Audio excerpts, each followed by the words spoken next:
et ne signe pas directement le premier contrat de travail. Tu attends, tu as fait certainement, tu as eu plusieurs offres d'emploi, tu as eu plusieurs propositions de contrat, tu as fait plusieurs entretiens. Compare les différentes offres d'emploi. Ne te lance pas dans le premier contrat. On peut t'envoyer. Moi, par exemple, quand j'ai fini, j'ai eu 2 contrats. J'ai reçu 2 contrats. Donc, j'ai eu le temps de peser le pour et le contre. J'ai contacté même certains experts, certains conseillers dans la carrière et tout. Tu tapes sur le net, tu vas trouver. Et j'ai analysé le contrat de travail et tout. Et à la fin, j'ai pris une décision. Il n'y a pas le feu. Donc, ne te précipite pas. C'est vrai que quand tu viens de finir tes études, voilà, tu es enthousiasmé et tout, le premier contrat qui se présente, tu sautes sur ça. Non, prends ton temps. Parce que comme j'ai dit, toute erreur que tu vas commettre au début de ta carrière, ça va te suivre toute ta carrière. Donc c'est un peu ça. Et généralement, tu dois au moins te fixer un délai de réflexion raisonnable. Disons, ne fais pas également l'entreprise attendre trop longtemps. Comme j'ai dit, tu n'es pas le seul.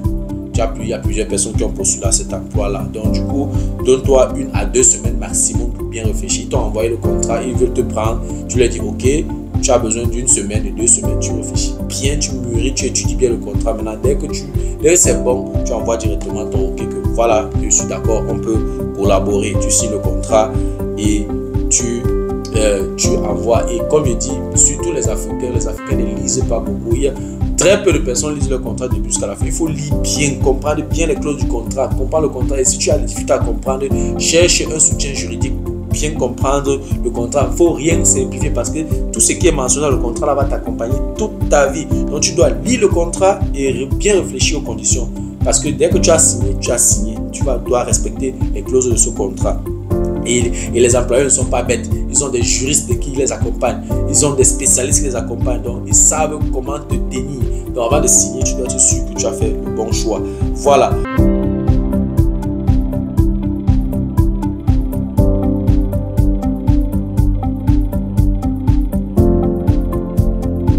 Salut à toi et merci encore une fois de plus d'avoir cliqué sur ma vidéo. Si c'est ta première fois de passer par ici, je m'appelle Fabrice Zopop. Je suis ingénieur en génie mécanique et en même temps investisseur immobilier depuis plusieurs années déjà.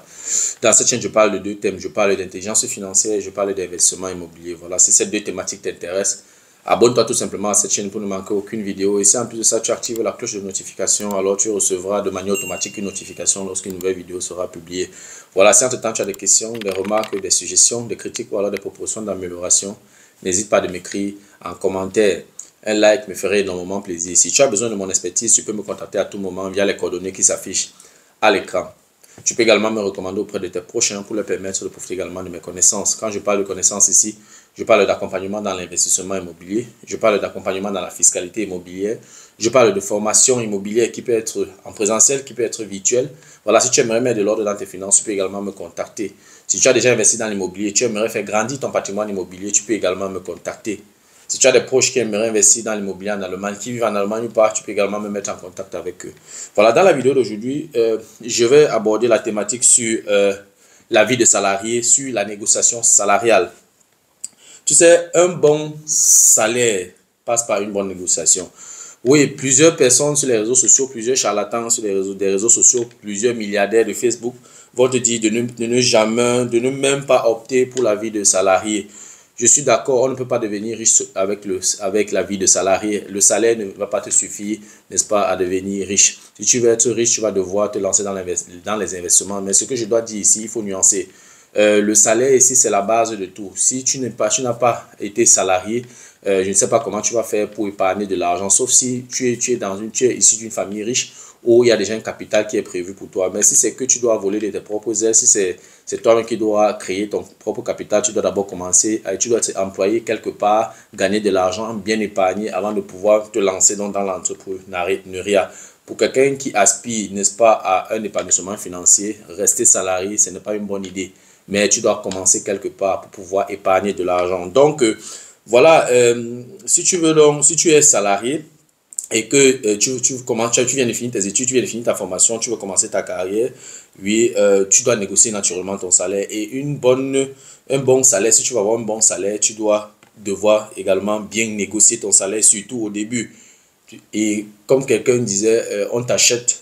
Voilà, comme tu te vends. Tu te vends moins cher, voilà, tu ne pourras pas redresser le tir. Donc, on t'achète comme tu te vends bien, tu vas finir par avoir un bon salaire. Et une erreur pendant la négociation, va te suivre tout au long de ta carrière. Ça veut dire que si avant de commencer ta carrière, si tu fais une petite erreur, tu ne négocies pas bien ton salaire, ça va t'accompagner pendant toute ta carrière.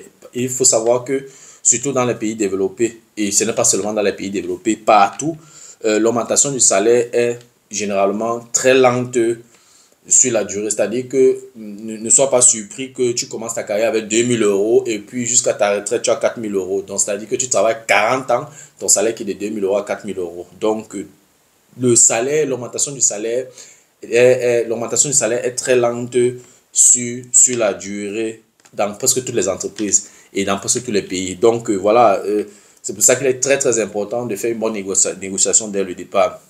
Voilà, comme je disais tantôt, tu peux commencer ta carrière avec 2 000 euros, tu finis, ou alors tu vas en retraite avec 4 000 euros, le double. Donc, pour une bonne négociation salariale, je t'ai apprêté 15 astuces, mais ces 15 astuces, je vais les parcourir en 2 parties. Dans la vidéo d'aujourd'hui, nous allons aborder la première partie qui comporte 8 astuces et la deuxième partie comporte 7 astuces que nous allons traiter très prochainement.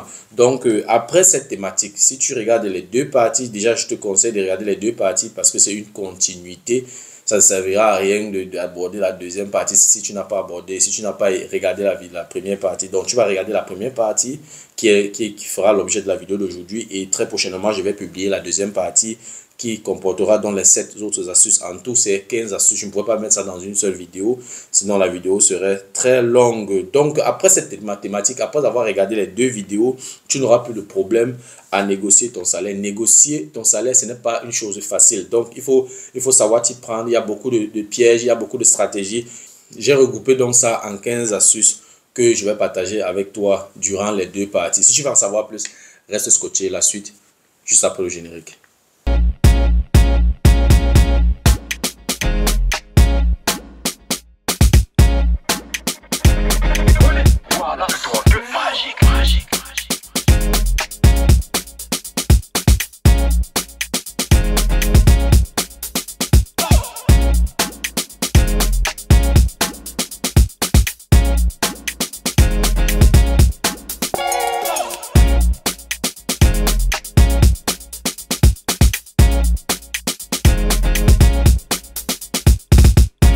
Voilà, comme je l'ai énoncé à l'introduction, nous allons parcourir dans la vidéo d'aujourd'hui les 8 premières astuces comment faire pour bien négocier ton salaire. La première astuce, ce que tu dois savoir, c'est que la négociation du salaire peut avoir lieu pendant l'entretien d'embauche. C'est-à-dire que tu n'es pas encore dans l'entreprise. Tu as trouvé un emploi, tu as trouvé un employeur et tout, il t'invite donc à un entretien d'embauche. La négociation du salaire peut avoir lieu pendant l'entretien d'embauche.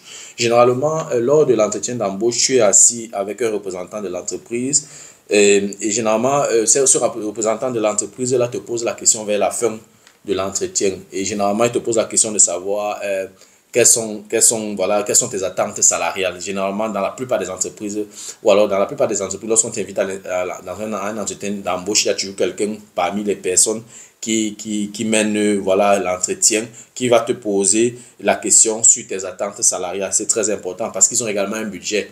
Tu ne vas pas venir avec des attentes trop élevées ou bien, voilà, ça ne va pas passer dans leur budget. Donc, du coup, il y a toujours quelqu'un qui va te poser cette question-là.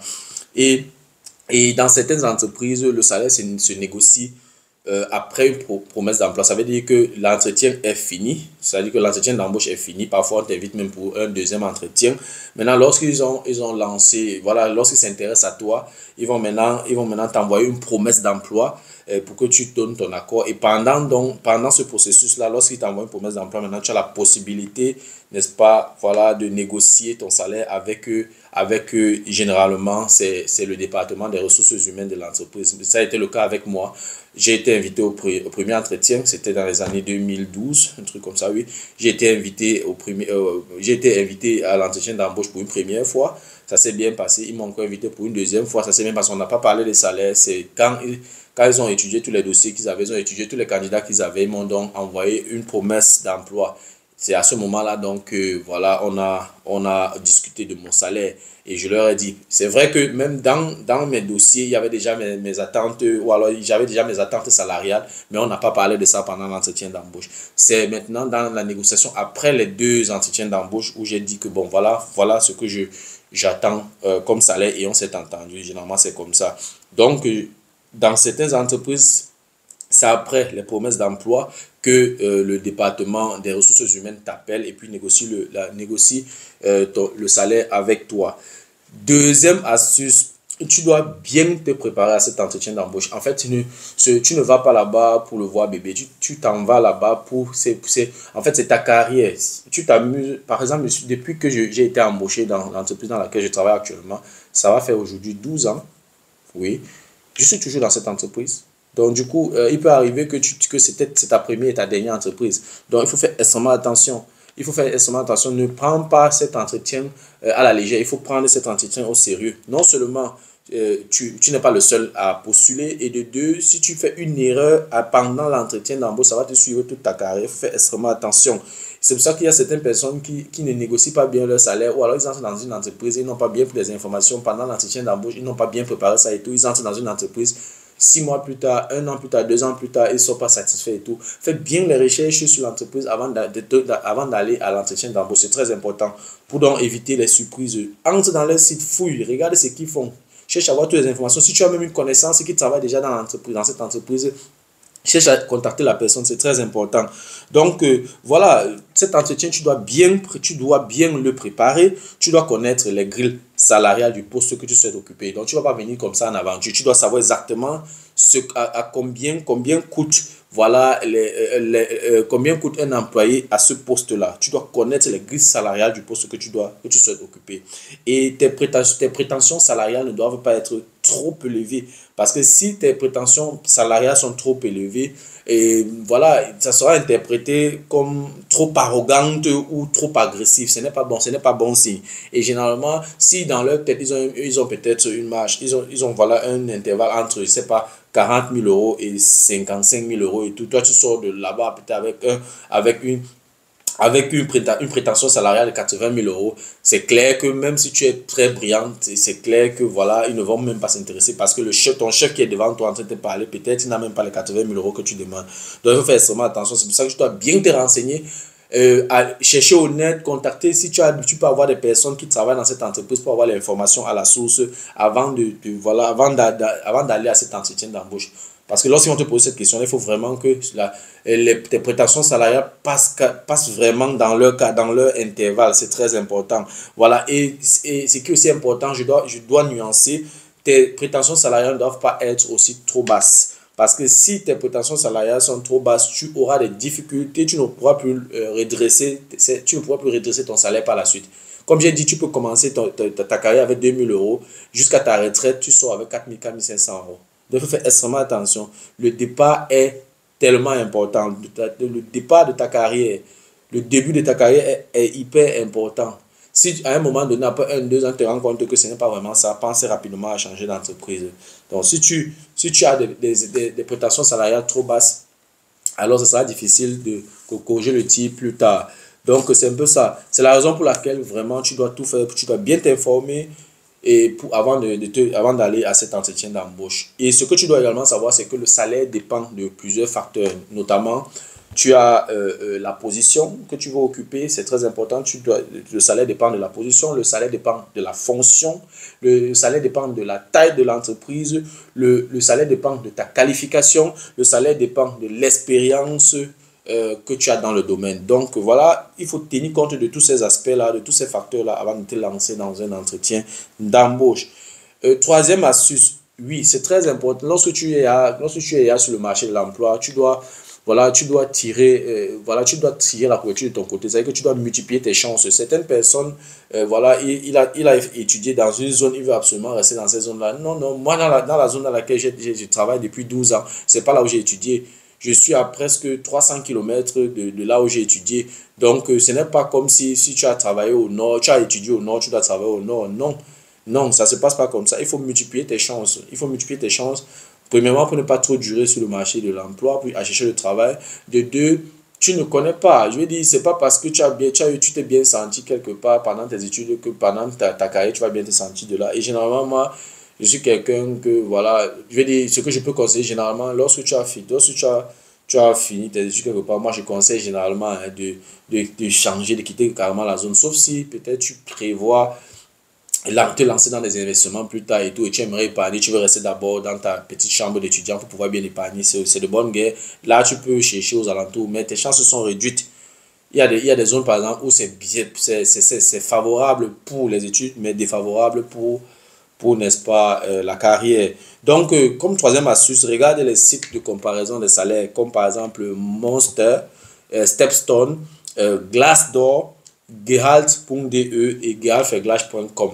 Ça, ce sont pour ceux qui sont en Allemagne. Bon, pour les autres pays, oui, toi, tu peux taper sur le net site de comparaison des salaires. Tu vas voir un peu les grilles salariales. C'est très important. Il faut faire les recherches dans ces sites-là pour savoir exactement à combien on paye un employé à cette position, à cette fonction-là, en fonction de la taille de l'entreprise, de la qualification et de l'expérience dans le domaine. C'est très important. Quatrième astuce, ne parle pas directement du salaire pendant l'entretien. C'est pas toi qui dois aborder la question sur le salaire.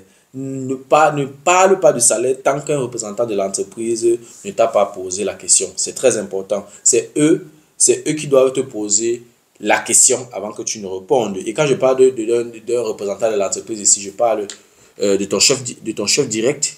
Quand tu seras embauché, tu auras un chef direct, un supérieur direct. La deuxième personne dans l'entretien, comme représentant de l'entreprise, il y a le chef de ton chef qui est généralement là, et il y a généralement soit le chef des ressources humaines ou alors un représentant du chef des ressources humaines à l'entretien. Donc, généralement, il y a 3 personnes, parfois 4 personnes.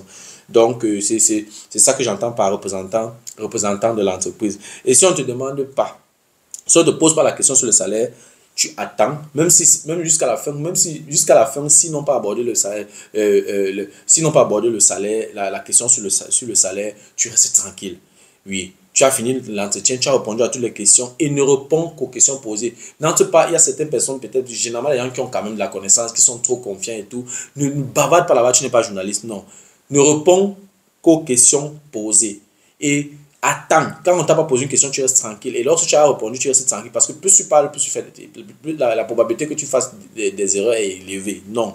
Tu n'es pas là-bas en tant que journaliste. Tu es là-bas pour. En fait, tu dois tirer la couverture de ton côté. Tu dois tout faire pour te protéger. Parce que toute erreur que tu vas commettre pendant l'entretien, ça va te suivre pendant toute ta carrière.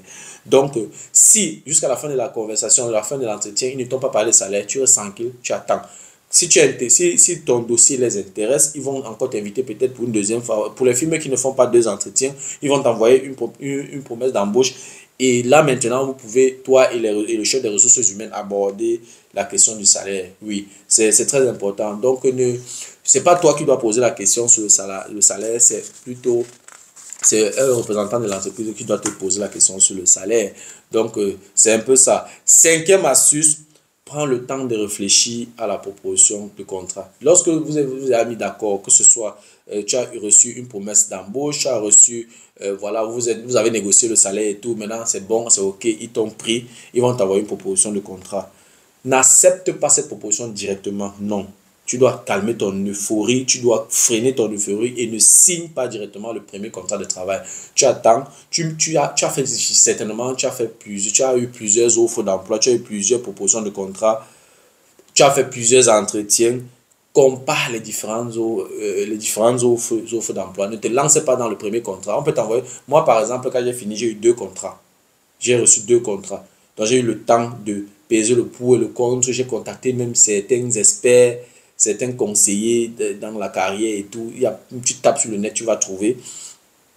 J'ai analysé le contrat de travail et tout. Et à la fin, j'ai pris une décision. Il n'y a pas le feu. Donc, ne te précipite pas. C'est vrai que quand tu viens de finir tes études, voilà, tu es enthousiasmé et tout, le premier contrat qui se présente, tu sautes sur ça. Non, prends ton temps. Parce que comme j'ai dit, toute erreur que tu vas commettre au début de ta carrière, ça va te suivre toute ta carrière. Donc, c'est un peu ça. Et généralement, tu dois au moins te fixer un délai de réflexion raisonnable. Disons, ne fais pas également l'entreprise attendre trop longtemps. Comme j'ai dit, tu n'es pas le seul. Il y a plusieurs personnes qui ont postulé à cet emploi-là. Donc, du coup, donne-toi 1 à 2 semaines maximum pour bien réfléchir. Ils t'ont envoyé le contrat, ils veulent te prendre. Tu leur dis, OK, tu as besoin d'1 semaine, de 2 semaines. Tu réfléchis bien, tu mûris, tu étudies bien le contrat. Maintenant, dès que c'est bon, tu envoies directement ton OK que voilà, je suis d'accord, on peut collaborer. Tu signes le contrat et tu envoies. Et comme je dis, surtout les Africains ne lisent pas beaucoup. Très peu de personnes lisent le contrat du début jusqu'à la fin. Il faut lire bien, comprendre bien les clauses du contrat, comprendre le contrat. Et si tu as des difficultés à comprendre, cherche un soutien juridique pour bien comprendre le contrat. Il ne faut rien simplifier parce que tout ce qui est mentionné dans le contrat là, va t'accompagner toute ta vie. Donc tu dois lire le contrat et bien réfléchir aux conditions. Parce que dès que tu as signé, tu as signé. Tu dois respecter les clauses de ce contrat. Et les employeurs ne sont pas bêtes. Ils ont des juristes qui les accompagnent. Ils ont des spécialistes qui les accompagnent. Donc, ils savent comment te tenir. Donc, avant de signer, tu dois être sûr que tu as fait le bon choix. Voilà.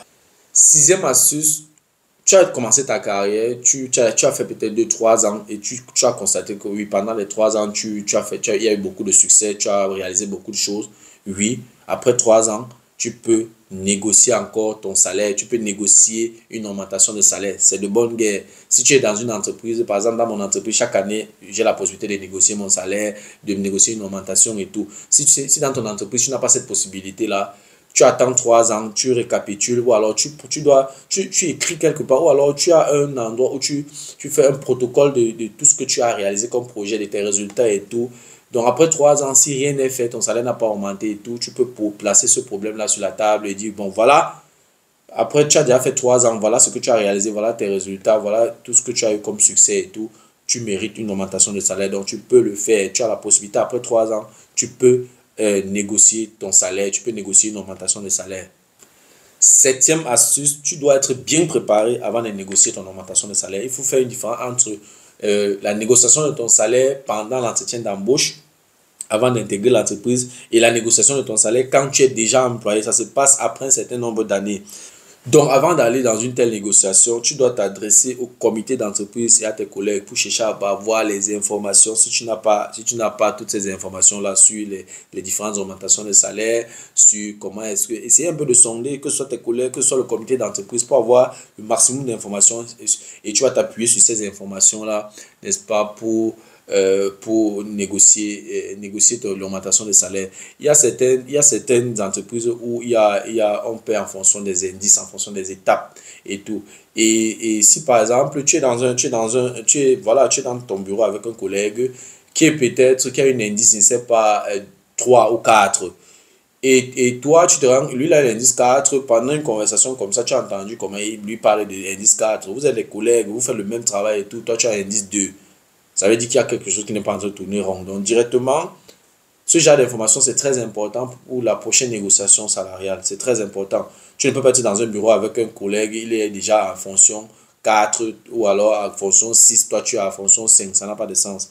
Et je connais quelqu'un, j'ai une connaissance très proche qui a eu la même situation, qui était dans une entreprise où ses collègues étaient à la fonction 5 et elle était à la fonction 3. Donc, elle a dû aller donc placer le problème sur la table. Mais comment ça se fait que je suis dans une entreprise et depuis que je suis entré dans l'entreprise, je suis toujours à la même fonction 3 et j'ai mes collègues qui sont à fonction 5. Ça se passe comment? On a directement augmenté son salaire de la fonction 3 à la fonction 5. C'est très important. Tu ne dis rien, ils ne vont pas venir te dire que prends. Non. Ils vont faire de temps en temps te faire des petites primes comme ils font à tout le monde. Mais le salaire, ils ne vont pas venir dire que, ok, non, tu dois aller vers eux. Tu dis, bon, voilà, oui, tu ne fais rien, tu n'auras rien. Voilà, voilà ce que j'ai réalisé, voilà ce que j'ai fait. Comment se fait-il que depuis 3, depuis 4, depuis 5 ans, mon salaire n'augmente pas? C'est très important. Donc, renseigne-toi sur ce qu'on gagne dans ton secteur, dans ta position, dans cette entreprise et dans ton ancienneté. Ça veut dire que il faut faire tout pour avoir les informations. Est-ce qu'on te paye comme on devrait payer quelqu'un dans ton secteur? Est-ce qu'on te paye comme on devrait payer quelqu'un qui occupe ta fonction, qui occupe ta position? Est-ce que dans cette entreprise-là, c'est comme ça qu'on paye les employés qui ont déjà mis le même temps que toi? C'est très important et ça va également t'aider pour négocier ton augmentation de salaire. Tu dois savoir quelle valeur tu as dans l'entreprise. Tu dois connaître ta valeur. Si tu ne connais pas ta valeur, tu ne vas pas pouvoir te vendre. Tu ne peux pas vendre un produit dont tu ne connais pas le prix de vente. C'est très important. Tu dois connaître ta valeur et tu dois également savoir, tu te poser la question, qu'est-ce que j'apporte à l'entreprise? Quelle est la valeur ajoutée? Qu'est-ce que j'apporte à l'entreprise? Tu dois répondre également à cette question-là. Donc, si tu connais ta valeur et tu connais la valeur que tu apportes à l'entreprise, c'est très important. Ça va t'aider, n'est-ce pas, pour ton augmentation, pour ta négociation d'augmentation de salaire. Et tu dois également savoir, quand tu travailles dans un projet, tu dois savoir ce que tu as apporté à l'entreprise dans le cadre de ce projet. quel est, par rapport à ton travail, quel est le chiffre d'affaires de manière concrète tu as apporté à l'entreprise. Tu as généré, quel chiffre d'affaires à l'entreprise depuis qu'on t'a embauché. C'est très important.